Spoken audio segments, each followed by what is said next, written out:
بسم اللہ الرحمن الرحیم۔ السلام علیکم ناظرین، کیسے ہو آپ؟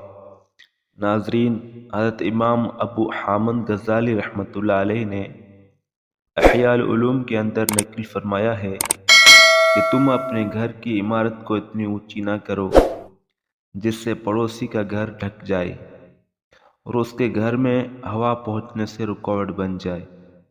البتہ پڑوسی تمہارے گھر کے اونچا کرنے میں راضی ہے تو کوئی حرج نہیں، اور اپنے اونچی اونچی عمارتوں کے ذریعے غریب پڑوسی کو مت ستایا کرو کہ اس کے گھر بیکار نہ ہو جائے اور اس کے گھر میں دھوپ اور ہوا داخل نہ ہو۔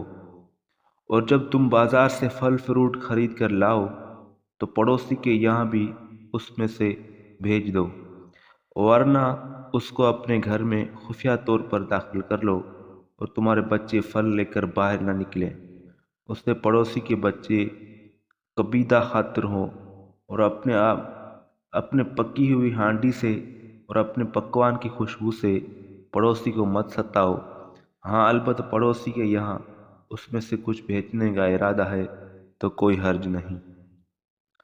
حضرت ابو ہریرہ رضی اللہ عنہ سے روایت ہے کہ ایک شخص نے عرض کیا کہ یا رسول اللہ صلی اللہ علیہ وسلم، فلانی عورت کے بارے میں یہ مشہور ہے کہ وہ کثرت سے روزہ، نماز اور صدقات خیرات کرنے والی ہے، لیکن اپنے پڑوسیوں کو اپنی زبان سے تکلیف دیتی ہے، یعنی برا بھلا کہتی ہے۔